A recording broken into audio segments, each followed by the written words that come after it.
Molt bé, bon dia. Hola Carlota, hola Miquel, com esteu? Tornem a ser al quartel general a casa del Jordi Graupera, però avui el Jordi no hi és i per sort hi sóc jo, perquè en aquest partit tots podem fer moltes coses.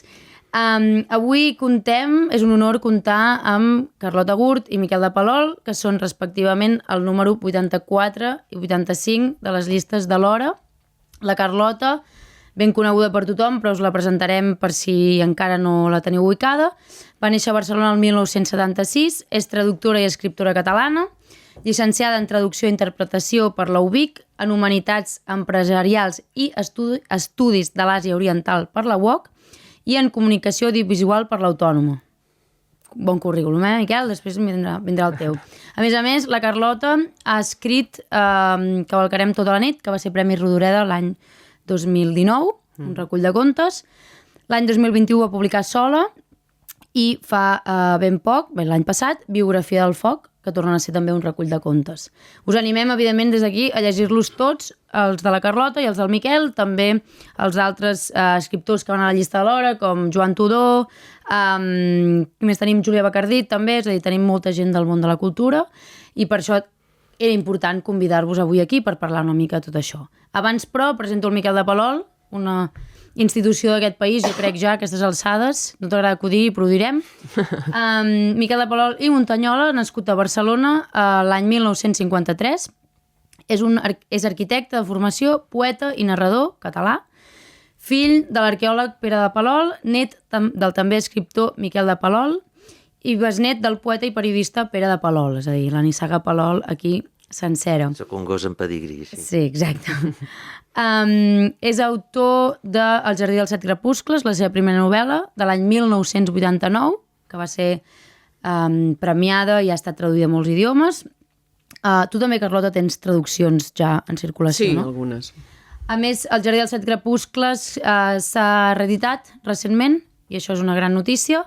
També és autor de moltíssimes novel·les i de moltíssima literatura que no citarem avui aquí perquè el Miquel ja té una trajectòria molt llarga. Important, però, el Troia Cor, l'any 2001, que ara s'està traduint al francès, i els seus dos últims llibres recents són Frase variata, l'assaig del 2022, i El Boetes, que és la teva darrera novel·la. Els dos segueixen en actiu i, per tant, tindrem Carlota i Miquel per molts anys i que així sigui. Comencem, doncs, el podcast sobre cultura, fet des de l'espai polític de l'Hora. Com hem fet amb qüestions de llengua o amb qüestions de territori, és un podcast perquè vingueu a explicar-nos la vostra perspectiva, les vostres idees i la vostra experiència com a intel·lectuals, com a escriptors, com gent que fa molts anys que es dedica al món de la cultura. Llavors, la meva primera pregunta, que potser amb aquesta ja estaríem 3 hores, i no farem això als nostres oients o possibles votants, sinó que intentarem explicar una mica l'estat actual de la cultura catalana des de la vostra experiència, però també des de la capacitat i visió que els dos teniu de llegir el país, de llegir històricament el país i contextualment el país. Aleshores, jo callaré, us aniré fent preguntes, però endavant, qui vulgui començar, i gràcies per acceptar, per ser part d'aquest projecte. Gràcies a vosaltres per convidar-nos, no? Miquel, comença tu, que ets la institució, no? Jo no soc cap institució. És institució potencial, que quedi clar. Jo no soc cap institució. Bueno, a veure, si comencem, diguéssim, a l'engròs i anem anant de baix a dalt, jo crec que, esclar, estem vivint un moment que, en general, en el món occidental, hi ha un cert fracàs de la cultura com a institució. Com a institució, ja no dic de prestigi, sinó fins i tot de presència social i d'influència real en el pensament i en les formes de vida. Jo crec que això, clar, com més petita és una cultura, més es nota, més greu, sí, perquè és una qüestió que jo crec que és greu, més greu acaba resultant, no? Aleshores, Catalunya pateix d'una manera molt accentuada la substitució, el fracàs de la prescripció i la substitució de la prescripció pel mercat. Llavors, estem en una fase en què... Prescripció literària. Prescripció literària, estic pensant. I prescripció bastant en general, prescripció intel·lectual, fins i tot. Intel·lectual. És a dir, la rendibilitat, la idea de la venda, la idea del mercat, en definitiva. Està esclafant d'una manera, no sé fins a quin punt reversible, la difusió de la cultura, la participació de l'alta cultura en la societat. Aleshores, clar, això ho mires des d'una altra perspectiva, veus els fets recents i penses, bueno, tenim relativament a prop tot el que va ser el procés i el fracàs del procés, perquè crec que és una cosa que és evident, i d'altres coses per això també estem aquí, que això és una cosa que ha caigut i que ha estat un enderroc absolut. Per què ha fracassat el procés? Per moltes coses. Aleshores podríem fer moltes disquisicions d'ordre polític, fins i tot d'anecdotari polític i de qüestions de fons. Però jo penso que ha fallat una mica la idea d'inclusions conceptuals dels termes. És a dir, s'ha volgut un estat i el que s'ha comprovat és que no serà una nació. Per què? En què es basa una nació? Una nació es basa en la seva cultura. Que aquestes són les tesis principals del teu frase variata. Aquesta és la meva idea. Aleshores, la cultura, això, el pujolisme va fer molt de mal amb això, perquè es va dedicar... L'únic que potser més interessant va ser la immersió lingüística, però bueno, això és per això no és alta cultura. Sí, bueno. I sabem també que no va tan bé com hauria d'anar. Que no va tan bé com hauria d'anar. Però el pujolisme es va dedicar a fer infraestructures, es va dedicar a fer comerç, que està molt bé, no dic que no s'hagi de fer, però va abandonar completament, o sigui, va deixar de la mà de Déu l'aspecte de la cultura, i quan dic cultura entenc art, literatura, ciència, filosofia, pensament, història, ciència també és molt important. Això, bueno. Aleshores... Bueno, li va donar el PSUC. Per un sumi, Li va donar el PSUC. Li va donar tots els departaments universitaris a la gent del PSUC. La cosa ha anat com ha anat. És a dir, aquí soc el més vell i recordo com eren les trobades, com eren les converses, doncs si anaves al cine, si anaves al teatre, aquí et trobaves en el hall. Ara en aquests moments hi ha una disgregació, hi ha una dissolució de l'àmbit cultural realment greu. Aleshores, mires models, aquestes coses, jo penso que seria interessant mirar fora. Hi ha el cas de l'Alemanya de la postguerra mundial. Alemanya és un país destrossat. És un país que l'han bombardejat els jueus i la gent d'esquerra, o els han matat o s'han exiliat, han fugit. Què fan els alemanys per sortir d'aquest forat? Doncs intentar reconstruir-se, restaurar-se com a cultura. Aleshores es troben a les esglésies, es troben en els llocs, i què es dediquen a fer? Es dediquen a llegir Goethe, a llegir Heine, a llegir els seus clàssics. Autors que la Carlota ha traduït i coneix molt bé. Escoltar música, a tocar Schubert, a posar-se cantates de Bach. Aleshores, jo crec que Catalunya en aquests moments està tan arrasada per ella mateixa que el que s'hauria de fer és una operació de recatalanització en aquest sentit.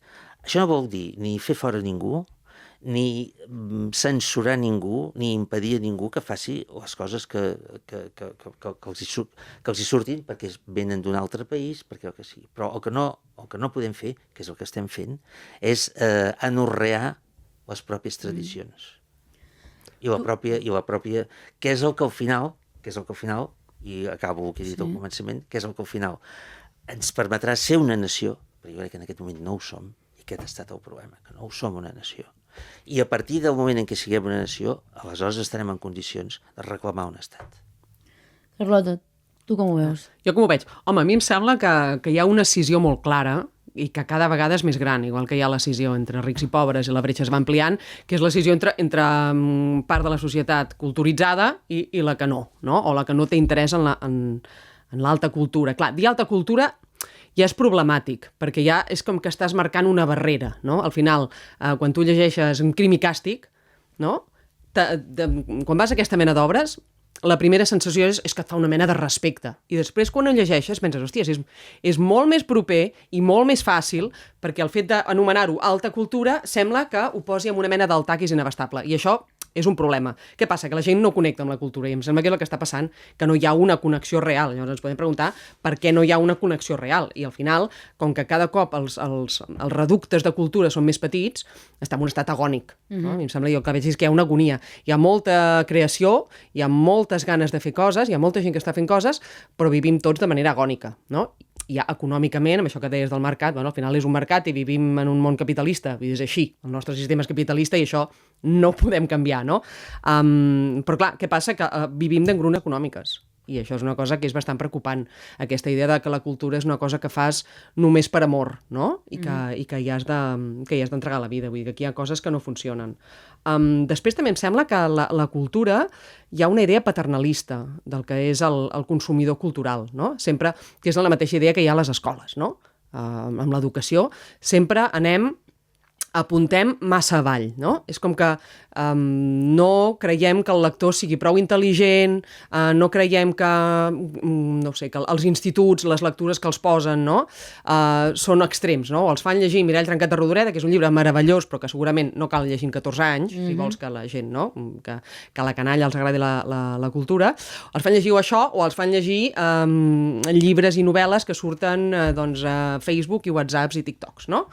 Perquè és l'únic, no? I és aquesta idea equivocada de que no poden arribar-hi, o de que no poden arribar a entendre-ho, no? I per tant, si tu tractes algú amb paternalisme, què fa aquest algú? S'hi arrepenja, no? És el mateix que fa la medicina, és el mateix que fa l'Estat, no? Quan tu tractes algun paternalisme, la persona que és tractada així es converteix en un infant i no es responsabilitza, no? del seu creixement personal. I per tant, aquest paternalisme també em sembla que és una cosa preocupant. D'això de mirar fora, també crec que hauríem de mirar fora. D'una banda, adoptar un model més proteccionista, com el francès, podríem dir, no? Què vol dir això? Ho pots explicar una mica? Home, no ho sé, jo de política, jo soc poc política, en general, però la idea de que es defensi la cultura pròpia des d'una altra banda, diguéssim, que hi hagi unes barreres d'entrada, no? Diguéssim, igual que a França, diguéssim, tot el que és el cinema francès, o només cal anar a qualsevol llibreria, no? El consum de cultura pròpia és molt més elevat. Per què? Perquè fa molts anys i moltes dècades que estan practicant un cert proteccionisme cultural, que no vol dir que després no els arribin els blockbusters dels Estats Units. Vull dir, això no, és evident que continuaran arribant, però que d'alguna manera s'ha de posar més protecció a la cultura pròpia, no?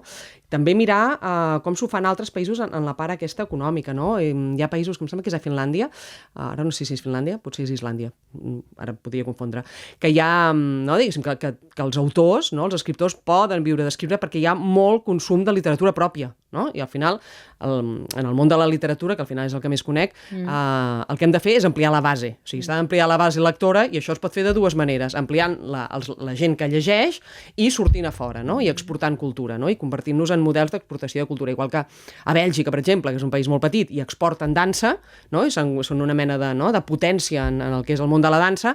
Hòstia, doncs per què Catalunya no es pot, no? Per ampliar la base, mentre ampliem la base nostra, que és una cosa que tarda dècades, mentrestant el que hem de fer és exportar. I crec que hi ha coses que ja s'estan fent en aquest sentit i que s'estan fent bé, però vaja, que em sembla que això. Clar, a veure, entrem una mica aquí, perquè jo crec que els dos esteu tocant elements de la conversa que ens porten una mica també a fer evident que som una cultura subordinada a una altra cultura o que ha de viure o sobreviure al costat d'una altra cultura grossa, que és la cultura espanyola, castellana, i que, per tant, més enllà de les coses que no fem bé els nostres, que en fem moltes de malament, però també en fem d'altres de bé, no? És a dir... No les fem totes malament. No les fem totes malament, es pot dir de moltes maneres, però el que també és evident és que... Ara no sé de qui era aquella idea, crec que havia sortit en un article als Marges fa temps, sobre que la cultura catalana era una cultura cranioencefàlica, que tenia un cap massa gran i un cos com raquític, no? No sé si... Venen de Barcelona, també, no? Sí, crec que és una idea que s'ha anat repetint, però recordo que era, no sé si un article del Moles o el Morgades o un d'aquests tòtems de la catalanística que havien escrit un article als Marges on deia una mica això que deia la Carlota ara o que deies tu, Miquel, quan parlem de que la nació l'hem perdut o se'ns ha empetitit o el que sigui, que deien precisament això, la cultura catalana és una cultura amb molta creació, té un cap molt gran, hi ha, això que es diu sempre, no? Hi ha més lletraferits o hi ha més escriptors que lectors. aixeques una pedra i et surten 4 escriptors o 4 potencials escriptors. Sobretot poetes. Poetes, bé, o que tenim una cultura sobrepremiada, no? Això són grans, diguéssim, mantres que es diuen, però que tothom, no? Vull dir, aquestes coses es diuen perquè hi ha alguna veritat o algun mínim de veritat que ens fa pensar que hi ha coses que passen d'aquesta manera. Això és una cosa que als 80s ja es deia, i abans, abans no, perquè vivíem una dictadura i la cultura vivia en un altre circuit, no? Però que des dels 80 es diu molt, no? És a dir, per què ens costa tant tenir lectors, no? Perquè, Miquel, tu has estat traduït als Estats Units, Carlota, tu has estat traduïda a l'anglès, també. Sí, l'anglès, l'italià, el grec. És a dir, sou autors que ja esteu circulant a fora en mercats importants i és veritat que salvant les diferències, amb algunes de les vostres obres teniu problemes per, diguéssim, circular amb normalitat aquí. Potser, Miquel, tu més que tu, no ho sé, és igual, tampoc cal entrar aquí. Tot i que sou autors reconeguts, premiats i celebrats, no? Aleshores, una mica la pregunta que vaig a fer-vos és, clarament, la influència del mercat espanyol, el fet de tenir una cultura que competeix amb la castellana, no? De llengua castellana, la literatura castellana, les produccions en llengua castellana, i ara també amb tota la globalització anglo, no? Bueno, ara no, ja fa temps. És a dir, tenint en compte que alhora també és un projecte que es pensa ara i es pensa a llarg termini per aspirar a ser un país independent, com creieu doncs que cal plantejar això, la convivència o la no convivència, jo soc partidària del conflicte també en aquest sentit, de dir, bé, és que la gent va a les llibreries i moltes vegades accedeix abans a la versió en castellà d'una novel·la o d'un llibre perquè la catalana diu que o no la troba o li és més fàcil perquè llegeix més en castellà de costum, no? O sigui, totes aquestes coses que ens passen i que vosaltres també us poden, us condicionen, no? Com a escriptors, o gent que directament diu escric en castellà perquè així podré viure de l'escriptura. No ho sé si poden tampoc, però vaja. Hi ha molt poca gent que visca de l'escriptura. Jo penso que... Aquí, però n'hi ha d'altres realitats del món on això no és així, no? Sí, però no tampoc tants, I tu mires les vides dels sants... El problema és que aquí són molts. El problema és que aquí hi ha un excedent d'escriptors i també de publicadors, perquè hi ha gent que el que vol no és escriure, sinó publicar. Són molts proporcionalment. Sí, per això hi ha un excedent, no? I per què hi ha un excedent? Perquè publiquem massa. I per què publiquem massa? No? Perquè les editorials segurament, diguéssim, de la part del diner públic destinat a subvencions, no? L'altre dia em deia algú, que no direm qui és, no? I que són dades que no he contrastat, però em deia, no? Que del diner públic que es destina a subvencionar l'escriptura, diguéssim, o literatura, un 80% va als editors, un 80% i un 20% va a escriptors. Què passa? Els editors, no? Com més publica millor, no? Si això s'invertís, què passaria? Es publicaria menys i el que es publicaria segurament seria de més qualitat, no? Però això fa anys que dura, Sí, jo clar, des que sóc així és que sento clar, dir s'haurien de publicar menys quantitat de llibres però més tirades. Però cada cop és pitjor això, no? Vull dir, el cicle dels llibres ja és de 6 setmanes, diuen ara, Però és que aquí tenim el problema de la prescripció. Aquí tenim el problema no hi ha la prescripció que hi ha... És que els models de prescripció han canviat i això és una cosa que tampoc podem lluitar. Jo diria que han desaparegut. Perquè jo l'única prescripció que veig és aquest llibre es ven o no es ven. Aquesta és la prescripció que jo veig. Hi ha altres prescriptors, clar, hi ha la premsa que no se la llegeix ningú tret dels del sector, no? Diguéssim, però després hi ha altres línies noves, no? Digitals. Les xarxes socials funcionen molt més com a prescriptores ara que... I on van a parar? És aquesta prescripció que prescriu. Està atomitzada la prescripció, aquest és el problema. Què prescriu aquesta prescripció? Hi ha de tot. Clar, vosaltres també el que estem dient també és que tenim una cultura altament subvencionada. Però és que jo crec que mirem molt en els veïns, mirem molt els enemics, si Espanya fa això, i el problema el tenim nosaltres. És a dir, els que estan fent malament les coses, els que estem fent, jo no em posaré fora, som nosaltres. Perquè hi ha un canvi de model cultural, no? A casa nostra hi ha tot arreu, no? Al final, la gent té una quantitat de temps disponible per oci. Hi ha una destrucció del model cultural. Jo crec que hi ha un canvi de model cultural i que potser no és el canvi que a mi m'agrada. Has d'anar a mirar, per exemple, les les televisions, els mitjans públics, què és de què fan bombo i què fan la gara-gara. Els mitjans públics, que la gent mira la tele, jo no sé si visc fora del món, però la gent ja mira la tele. Fa poc estava en un restaurant un dia i hi havia una senyora que li explicava al cambrer, ai, n'has vist aquell anunci i tal, i el cambrer, que era jove, li va dir, no, perdoni senyor, és que sóc jove i no miro la tele. Sí, clar, és clar. Saps? I és això, vull dir, la televisió no existeix. I existeixen, què? Les ficcions, no? Netflix, no? I tota la part de necessitat de consum de ficció, que no deixa de ser una necessitat d'entendre el món i d'entendre't a tu mateix a través de les històries dels altres, que abans estava en literatura, s'ha mogut i estan en ficció audiovisual. I això és així i no podem lluitar contra això. A mi, a més de tot això que dius, que hi estic bastant d'acord, me preocupen les institucions. És a dir, me preocupen els que haurien d'estar fent una altra cosa i que estan fent seguidisme del mercat i del resultadisme pecuniari directament. Bé, però això és una cosa que passa a tot arreu, passa a tot el món. Sí, però aquí és més greu. Parlem de com ens afecta com a cultura catalana i com a persones que us dediqueu diàriament doncs això, a formar part del sistema cultural català. És a dir, no sé, què haurien de fer les institucions o què hauria de fer la política en aquest país perquè la cultura fos un agent de primer ordre que ajudés a canviar la cultura política i, per tant, la política cultural també d'aquest país. És a dir, no? Perquè abans parlàvem d'educació també. Què haurien de fer les institucions? Vols que t'ho digui? Bueno. Plegar. Home, clar, el que estan fent... Hem de governar alhora, Miquel, hem de fer president. Plegar.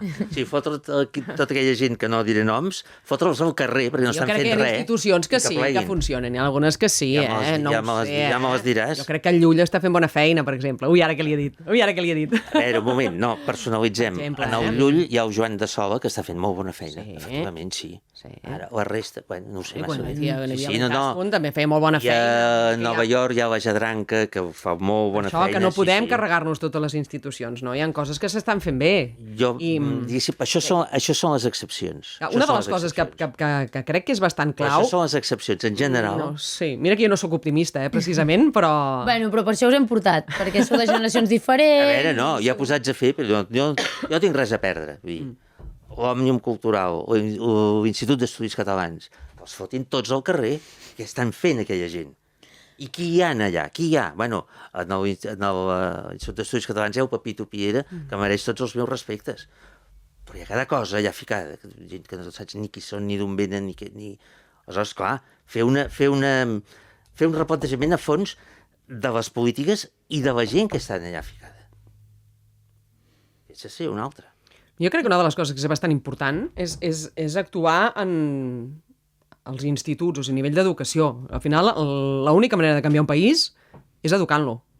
No? És l'única cosa que podem fer. El desprestigi de la professió de mestre i de professor. I diguéssim que, com sempre, ara, no? Després se't giren tots els professors en contra. Hi ha professors meravellosos, però hi ha professors de literatura que no llegeixen, professors de llengua que no llegeixen. I no són un escriuen malament, i que escriuen faltes d'ortografia. Sí, els meus fills m'ho diuen, aquesta ha escrit tenir que, no? Bueno, vull dir que... I aquest és el drama, Si jo quan vaig a instituts que vas a fer, no? Alguns instituts m'han llegit de lectura obligatòria, i vas allà a fer una xerrada, i, hòstia, veus que hi ha una capacitat de mobilitzar-los, no? I ja hi ha ajudes per portar escriptors i tal, però no sé si els instituts estan sobrepassats, que segurament estan, no? Els professors doncs estan cremats, no? I no s'informen de totes les possibilitats que tens, perquè realment porta els escriptors allà, no? Perquè surts d'allà i et venen canalla i et diuen, ostres, que em portens més escriptors a classe, profe. Hòstia, és el que has de fer allà. I a la universitat també hauria de passar exactament el mateix. Jo me'n recordo fa uns anys que, esclar, això és una altra cosa. França, qualsevol poble, com ciutat petita, poble, com vulguis, com Figueres, com Reus, com Manresa, tenen un saló del llibre. No sé quants salons del llibre hi ha a França. Aleshores, jo me n'he recorregut uns quants. Me'n recordo un dia que era cap al migdia, que gairebé no hi havia gent. Que no són biblioteques, això, són salons de llibres. No, són fires. Són fires de llibres, però són fires de llibres que hi ha els estants, jo típic que tu estàs amb els teus llibres, allà surt com el dia de Sant Jordi, per això convertit en una fira, però aleshores hi ha conferències, taules rodones, entrevistes, debats, projeccions de la vida de tal, i aleshores un debat sobre tal. Bueno, doncs jo estava ja a punt d'anar-me'n i me ve un nen, amb la motxilla, i mira el llibre i em pregunta, i comença a fer preguntes, i aquest llibre que ha fet vostè, evidentment tractant-me de vostè, ja ni entrem aquí, no? De què va, no sé què. I vaig pensar, ostres... Quin llibre era? Era el Jardí dels Set Crepuscles. El que ens queda per córrer, per arribar a fer possible... Un nen que anava sol, que sortia del col·le, anava a dinar a casa i havia passat per allà a mirar llibres.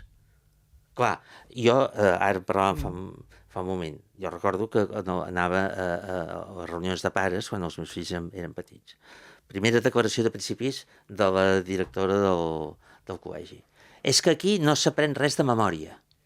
Carai, hem fallat de base, de principi ja. La memòria és la base del pensament.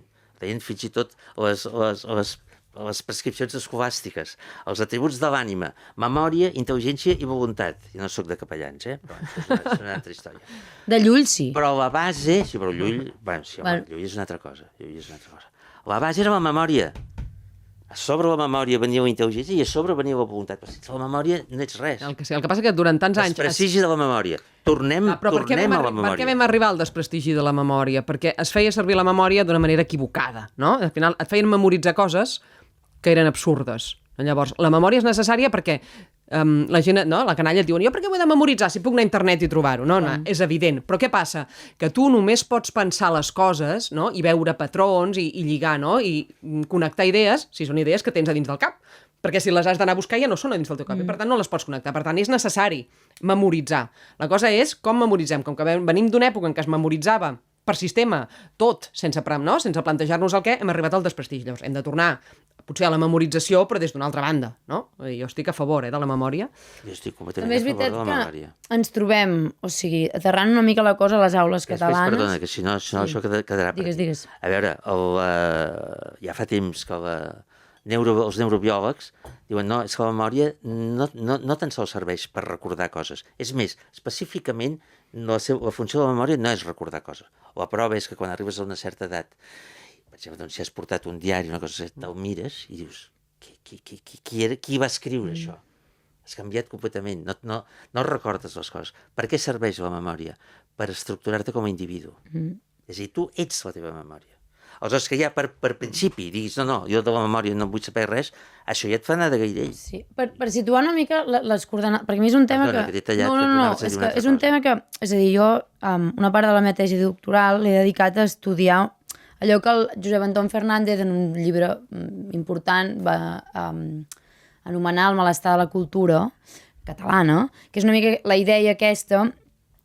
Tu ho havies indicat quan parlaves del pujolisme va fer mal amb algunes qüestions perquè se'n va oblidar o les va regalar al PSUC, i és que la cultura catalana va passar del silenci, de la clandestinitat, de la prohibició, d'aquell despertar als anys 60, 70, al Congrés de Cultura Catalana, on tot començava a revifar una altra vegada, d'aquella situació al mercat, directament, no? És a dir, hi ha un tall i per tant el país no té temps o té moltes dificultats per recuperar potser algunes de les qüestions que deies tu, no? Per recuperar la nació. Llavors, entre la clandestinitat o la prohibició i el mercat ens hem saltat uns passos intermitjos que potser no hem arribat a recuperar mai. Jo crec que el procés va fer molt evident aquestes qüestions perquè la cultura també va ser un dels grans elements que, igual que la llengua, no? Volem ser una nació, però no tenim molt clar, doncs el que deies tu, tenim el nostre sector cultural superprecaritzat, tenim gent a primera línia, no? Pensant en cinema, doncs a la Carla Simó o la Irene Solà, ens agradarà més o menys, però és gent que està situant la cultura catalana a primera línia. És veritat que fa molts anys que tenim primeres espases que són més reconegudes a fora que aquí, no? En tots els sectors culturals. Aleshores, clar, jo el que hem detectat també des de l'hora és que hi ha un dèficit estructural de professorat, de llengua i literatura catalana per descomptat, però d'altres matèries també moltíssims. És a dir, i professors de matemàtiques no en tenim. No tenim professors que vulguin anar a donar classes. Prefereixen molts marxar fora o a l'empresa privada o anar a fer carreres fora de Catalunya perquè és un infern treballar a les aules catalanes. Llavors, clar, quan parlem de cultura no podem parlar catalana, en aquest cas, no podem parlar només de cultura catalana, no? Hem de parlar d'això, de la precarietat del sector, de la ultrasubvenció, de la, no sé, us llenço preguntes, de els dèficits estructurals que arrossega la nostra escola, perquè clar, ara penso, tota aquella generació, que vosaltres potser recordeu més que jo, bueno, segur, perquè jo no havia nascut, que als 80, 90 va entrar a les aules catalanes, no? Generacions de professors que, com tu deies, el prestigi dels mestres era una cosa que existia, ara no. O sigui, tenim molts professors a les llistes de l'hora que ens diuen és que preferim anar a treballar d'altres coses que anar a les aules. Perquè tenim ràtios altíssimes, tenim una diversitat lingüístico-cultural i uns nens amb uns contextos que ja no són els dels 80 i els 90, no? Que són molt complicats. Tenim aules d'acollida amb nens que venen de la guerra d'Ucraïna o que venen del nord d'Àfrica o que venen de contextos molt complexos que ens els envien a l'aula i vinga, espavila't tu a veure com li ensenyo alguna cosa. I després tenim alumnes que venen de Llatinoamèrica on directament no passen ni per l'aula d'acollida perquè com que ja saben castellà, s'insereixen directament en el grup classe. Amb professors que van rebentats d'hores extres, de classes... És a dir, aquesta és la realitat del país. Després tenim milers de creadors que malviuen a l'atur. És a dir, totes aquestes coses afecten directament a la cultura, no? Llavors, què fem amb tot això? Perquè és veritat que hem tingut molts mals gestors culturals i molts mals polítics. Des de Mascarell fins... Anem repartint. Sí, bueno, es pot dir. No. Sí. Es pot dir, som un partit polític que té memòria en aquest sentit. I va passar una cosa, Júlia. Clar, jo aquí sóc el més vell i això ho vaig viure molt. Durant el franquisme, la cultura catalana en general estava... Al començament estava perseguida, després estava més o menys tolerada, però ningú movia un dit a favor d'això. Aleshores, en el moment en què apareix la Generalitat, la gent, els gestors, diuen, bueno, ara ja tenim la Generalitat. I es desactiven. Suposant que la Generalitat farà el que estava fent, digueu-ne com vulgueu, la societat civil, però la Generalitat no ho fa. Aleshores, per aquí va, d'aquí plora la criatura.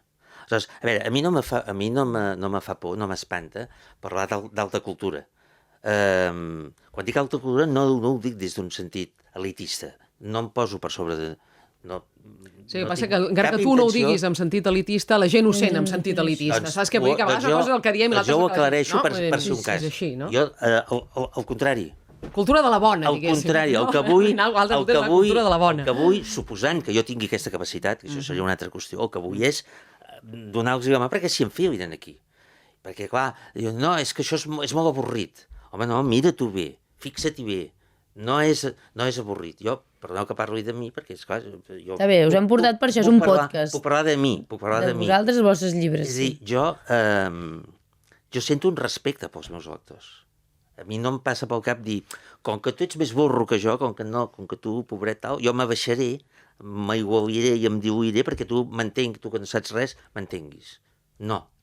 Jo parteixo de la base de que bueno, jo soc un tio normalíssim i de que qualsevol lector és com a mínim tan espavilat com jo, i segurament més. Que jo de tant en tant també m'hi trobo. Això, cosa que em sembla molt bé.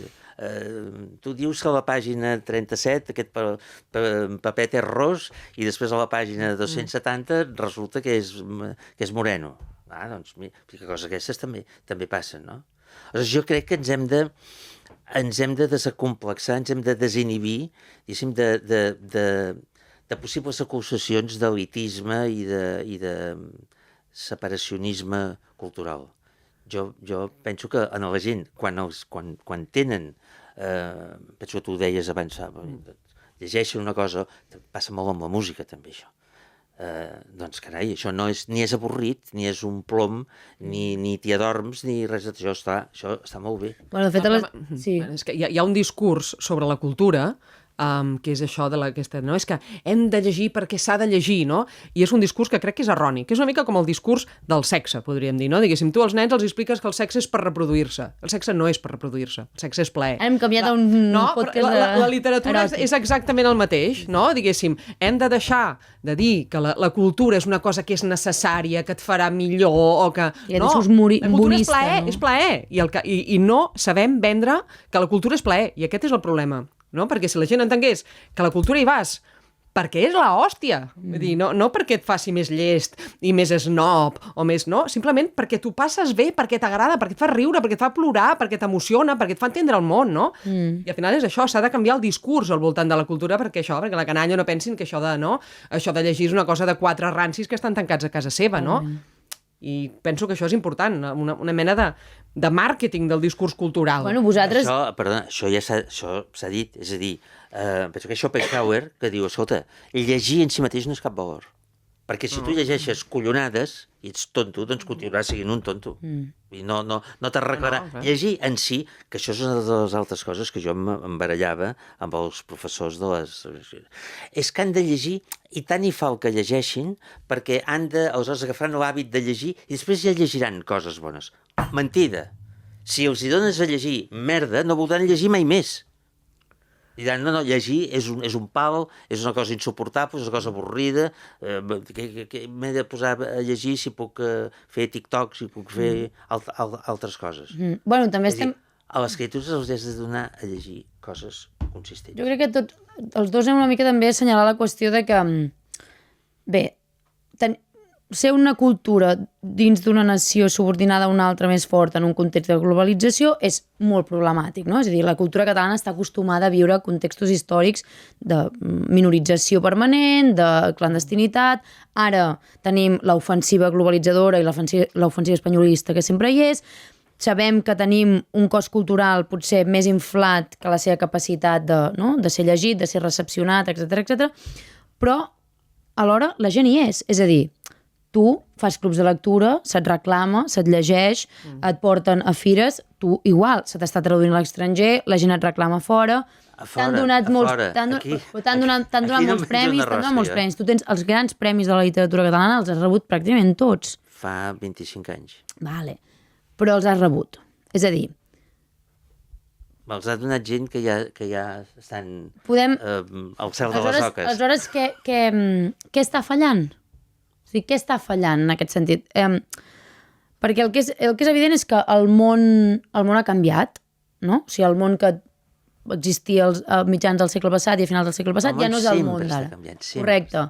Però nosaltres, o sigui, com a catalans, necessitem una cultura forta, uns creadors forts, uns polítics també capaços de liderar institucions que generin ciutadans crítics, perquè al final anem una mica aquí. És a dir, no tenim ciutadans, o ens costa tenir ciutadans crítics, no? Perquè el ciutadà crític immediatament el que fan és tapar-lo la boca. Abans, en temps del Franco, si deies una cosa que no els agradava, et fotien a la presó. Ara és molt més senzill i molt més incruent. Simplement et foten fora dels llocs. A mi m'han fotut fora tots els diaris. Sí, a mi m'han fotut fora... Menys a la República? Menys a la República. Però en l'Avui jo feia un article d'opinió a la setmana. Ara en faig un cada 4 mesos, que és una manera delicada de dir que no sigui dit que et fem fora, però un cada 4 mesos. Carlota, tu això com ho vius? Perquè tu has escrit articles recents... Sí, jo escric a no sé quants llocs diferents. Sí, però recordo un article especialment on tu sempre assenyales coses interessants, però vull dir que parlaves precisament del show de les presentacions de llibres. Ah, sí, clar, això és absolutament... Una cosa que...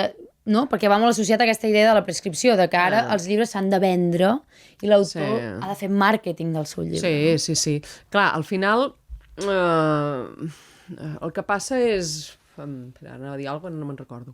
Bueno, això de les presentacions és absurd, no? Perquè és una mena de sensació de vampirisme, no? Tu entres en el món cultural i llavors et xuclen i quan t'han tret tota la sang et llancen, no? No? Jo crec que és això. Llavors a mi encara m'estan traient la sang, a ell ja li han tret. No? Però encara soc viu. Sí, però jo suposo que deus tenir... Jo tinc una mica aquesta sensació... Però com va dir Calígula, encara soc viu. Sí, però encara hi ha sang. Vinga, anem a xuclar. Llavors, això, escrius els 1.000 articles a 400 llocs que et paguen 2 duros, no? I surts a la ràdio i... no? Però sempre ets a temps de no deixar-te xuclar, també. Bueno, sí, però he de pagar el lloguer, tinc 3 fills, i al final és això, és a dir, ets a temps de no deixar-te xuclar, però dius, jo em prostitueixo, no? Suposo que sóc la mercenària. Això, com deia aquell, cadascú s'ho sap, això. Sí. Però al final és això, és aquesta sensació de vampirització, que necessitem cossos frescos, no? Cada vegada per per esgotar-los i aprofitar-nos-en. I això també es veu en el tema de les presentacions. No? Vés a treure un llibre i vés a fer això, en 30 presentacions i que ningú es responsabilitzi, no? Dius, val, jo entrego 4 hores del meu temps, perquè és el meu llibre, l'he d'empènyer, no? Això forma part de la feina. Entenem que avui en dia forma part de la feina, t'agradi o no, perquè és així. Igual que anar a Sant Jordi forma part de la feina, per molt que no t'agradi Sant Jordi. Doncs, val, jo me'n vaig fins a Berga, no? I perdo 5 hores, entre cometes, i clar, si jo arribo a Berga i hi ha 4 persones, això aquí, no? I no hi ha una responsabilitat sobre això, sobre la feina dels altres, no? Això, mira, aquest ve cap aquí, va, tenim una mena d'entreteniment, ets com el bufó de la cort, Arran no? d'això, si no m'equivoco, pot ser que la ELC... tu que havies estat president de la ELC. Sí, la ELCA... Jo vaig ser president de la SEC. De la SEC, perdona, és que clar... Sí, la ELCA ha tret una mena de guia blanca o llibre blanc... És l'Associació d'Escriptors en llengua catalana. en llengua catalana, i tu ets president de... Era. Eres... De la SEC, Que és? Associació Col·legial d'Escriptors de Catalunya. Vale. Que llavors és en català i en castellà, no? Se suposa que... No exactament. No? Bueno, Bé, no. bueno. Preneu un moment, que val la pena precisar Sí, això. sí. La ELC, si no ho tinc mal entès, acull escriptors que escriuen en català. La SEC simplement no pregunta en quina llengua... Que escriuen a Catalunya. És a dir, aleshores sí, però pot dir hi havia xinesos, hi havia gent que no. Llavors, la qüestió de que crec que la ELC ha tret una línia de subvencions o ha tret unes... Jo crec que va treure un llibre blanc de bones pràctiques. Val. No? Una mica de, nois, posem una mica de mirada en això i a veure com ho fem, perquè clar, vas a Alemanya i a Alemanya la gent paga per anar a les presentacions, no? O vas a Anglaterra, la gent paga i després fan això de que, mira, tu pagues per anar a la presentació i si compres el llibre, doncs t'ho descontem del preu del llibre. Vull dir, alguna mena de cosa, però com que aquí els escriptors som en una mena de decorat de fons, saps? No està en el centre. I he fet gires de presentacions a Alemanya i és molt curiós, perquè clar, et porten a 10, no? I vas fent allà tota la volta aquella, que tu deus haver fet. No, jo a Alemanya no he entrat encara al mercat alemany, així que... Com a traductora. Aleshores hi havia llocs on cobraven entrada i llocs on no cobraven entrada. Llavors no fallava mai. Els llocs que cobraven entrada, plens. Els que no cobraven entrada, bueno, 7 o 8, 10, 12... I... Però és veritat que això és una qüestió molt Això és una cosa cultural, per no? pensar. De marc Però a veure, un moment, mental, això no? és una Sí, cosa però el per marc pensar-hi, mental hi és fins que el canvies, no? Sí, no, Al final, per què una cosa que ens donen gratis, al final som així d'idiotes, que una cosa ens la donen gratis l'apreciem menys. És així, Vull dir, l'ésser humà és així. Però eren unes presentacions molt ben muntades, perquè a més hi havia una copa, si la gent estava assegudes amb taules, la majoria, hi havia un escenari, la gent estaven assegudes amb taules, pagaven l'entrada, i amb l'entrada tenien dret a consumició, que era una copa de vi i un entrepanet o uns canapés o alguna cosa d'aquestes, i aleshores tu arribaves allà, llegies 4 pàgines, primer les llegia la traductora en alemany, perquè la gent sabies de què va, i llavors tu llegies 2 o 3 pàgines en català i la gent amb un silenci, i després preguntes i tal, i una cosa... Això és una cosa important, la cosa de llegir, de llegir a les presentacions, perquè aquí estem farts d'elaborar discursos al voltant dels llibres, i els llibres el que s'ha de fer és llegir-los, no? I aquí a les presentacions normalment no es llegeix, i dius, ostres... Els de poesia sí. Sí, que és una altra cosa. Però en general, tu pots elaborar i pots tenir un discurs sobre el llibre i en pots parlar una estona, però si tu vols comunicar a un públic el teu llibre, el que has de fer és llegir-lo. No? És una altra manera de veure. Però ningú vol assumir certs riscos, no? Hi ha llibreries que sí, que fan pagar, ara, diguéssim, o hi ha gent que comença a fer coses, però al final ha d'haver-hi un pacte de sector. Totalment. I aquí tothom mira per ell. No? Perquè Igual que donen per fet, hauria d'haver-hi un pacte de sector per reduir la quantitat de publicacions i els editors s'haurien de seure i haurien de dir, nois, estem tots publicant massa, anem a rebaixar, perquè això un editor sol no ho pot fer.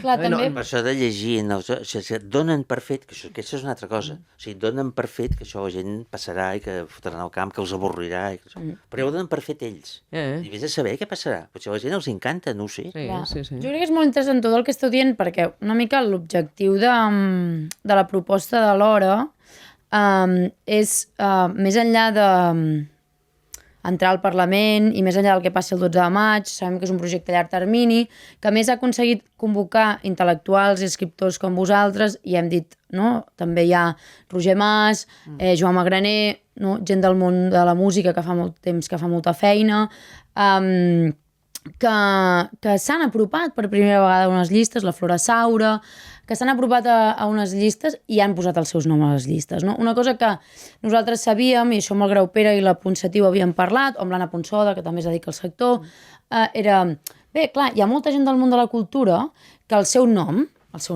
és el seu capital, no? És la seva marca. I fa por a Catalunya a vegades posar el teu nom a segons quins llocs i fa por significar-se políticament perquè pot ser vetat, pot ser assenyalat, pot ser marcat, no? Però vosaltres... Jo ja no la tinc, aquesta por. Jo ja estic batat. O sigui, a mi ja... O sigui, jo sóc invencible en aquests moments. Això és així. No em poden fer res, ja m'ho estan fent. El que podrien fer ja m'ho estan fent. A mi m'és igual. Però tot i així, també podies haver dit, mira, jo ja passo, hi ha gent de la teva generació que ha dit jo no en vull saber res més, ni de la política, ni de res.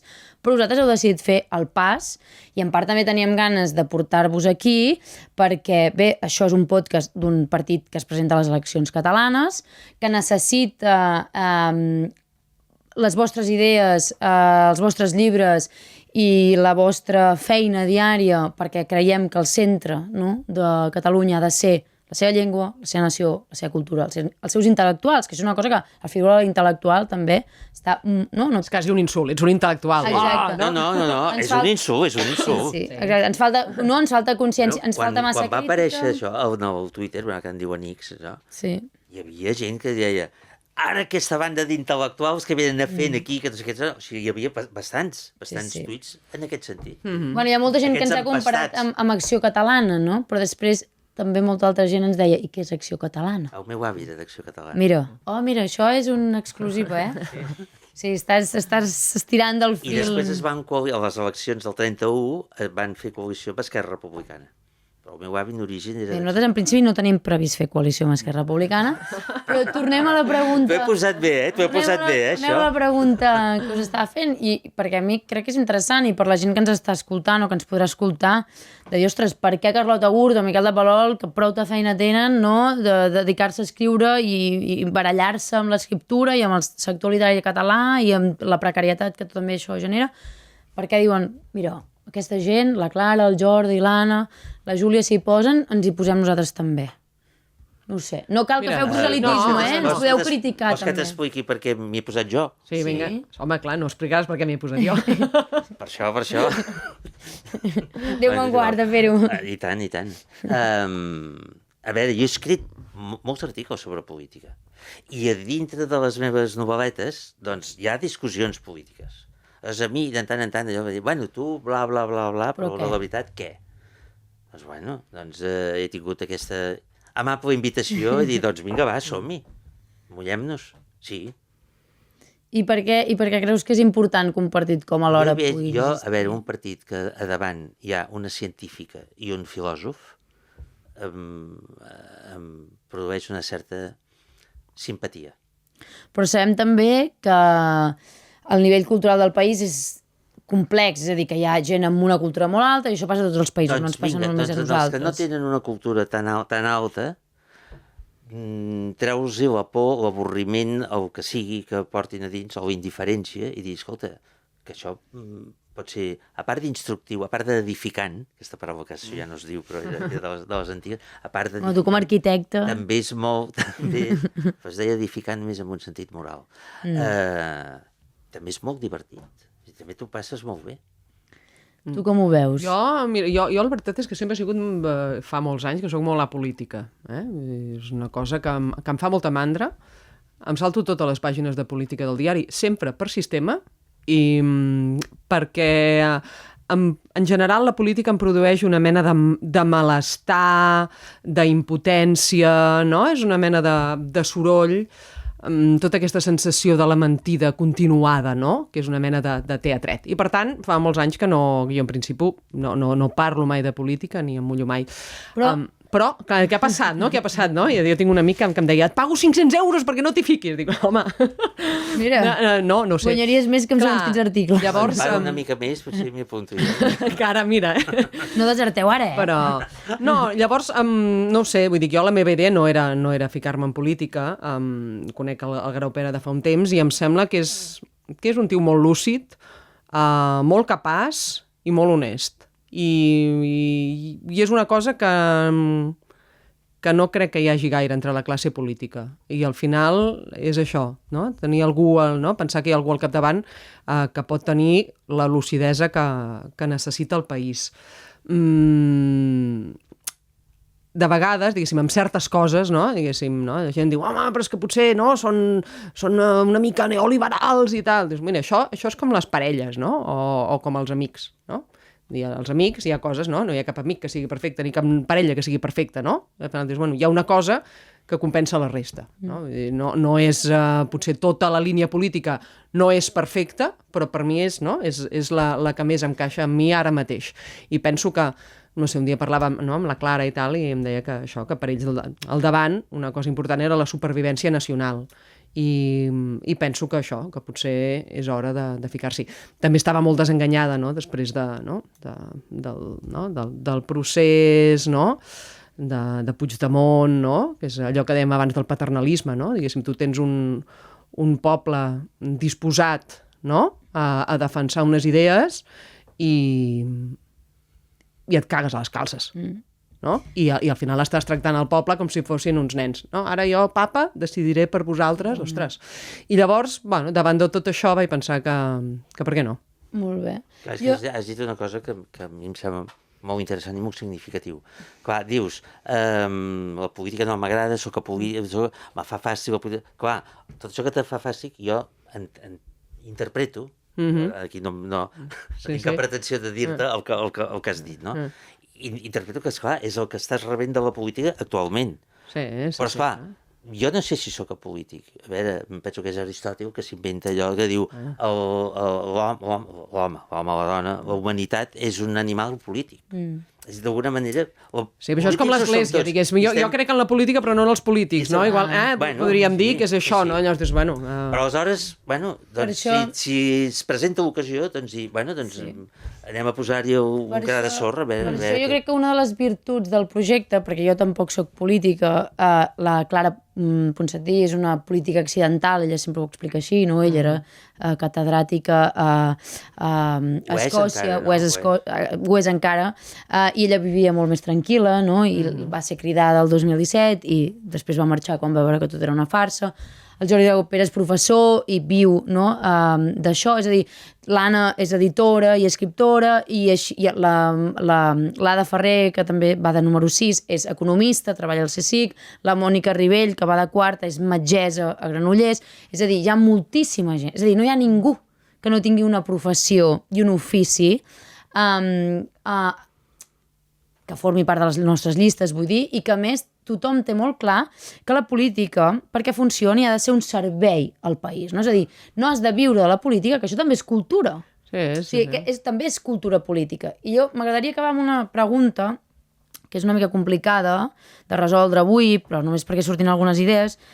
Hi ha una nova formació política, que tothom coneix, que és Aliança Catalana, i crec que és important que us faci aquesta pregunta, perquè des de l'hora tenim molt clar que ens catalanitzem en els fills de la immigració, o catalanitzem els fills de la immigració, o no sobreviurem com a país, com a nació. No? Això és una cosa que la meva família, que venen de Castella, i la meva àvia Andalusia, gràcies a l'accés a la llengua catalana i a la cultura catalana, la descendència ens hem catalanitzat i hem pogut ser catalans de ple dret, diguéssim.